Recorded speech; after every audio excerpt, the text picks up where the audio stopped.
An exuberant morning to the jury members. Today I, chess number SS723, am here to present on the topic Saint Kuriakose Elias Chavara, a model for sustainable development.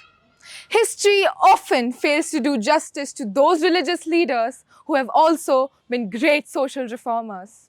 Saint Kuriakose Elias Chavara, who triggered a renaissance in Kerala in the 19th century, was one such reformer who was also a man of utmost faith.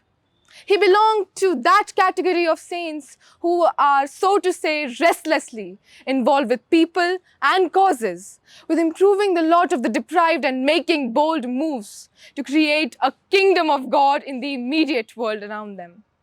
The agenda of sustainable development, or the term itself, weren't prevalent at the time when Saint Chavara started his endeavors. Sustainable development is a multidimensional concept which includes social inclusion, economic growth, and environmental protection.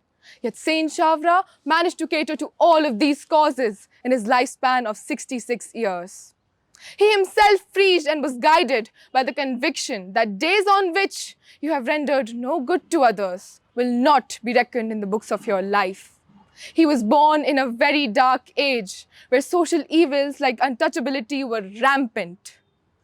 Saint Chavara was the first Indian to challenge these caste-based societal restrictions as early as the first half of the 19th century. He worked relentlessly in raising the living standards of Dalit, educating them, and eradicating the caste system. In fact, he specifically started a school in Mannanam in 1864 to ensure the education of the less privileged. Another commendable initiative by Blessed Chavra was the introduction of midday meals. When the Supreme Court of India in November 2001 instructed the government to provide cooked midday meals in all government and aided primary schools within 6 months, few, if any, would have known that this concept was brought about 150 years ago in a remote parish in Kerala by a humble priest who knew that in order to fill the mind, one needed to fill the stomach first. If Kerala is 100% literate today, the seeds for this achievement were definitely sown by Saint Chavara and his devoted followers. As Vicar General, he made sure that every church must have at least one school, and Catholic preachings along with Sanskrit must be imparted to all, irrespective of their caste, creed, or gender. With the topic of gender and discrimination on hand, I believe we are very well aware that almost all cultures are tainted with signs of oppression of women in varying degrees. Women of the 19th century were considered as mere shadows of men, and their sole duty was to serve men and raise their children. Saint Chavara, as a pioneering effort, formed a religious community for women called the Congregation of Mother of Carmel. The members of the congregation were to rightfully educate and train the young women so that they can be enlightened to instruct and guide their children all throughout.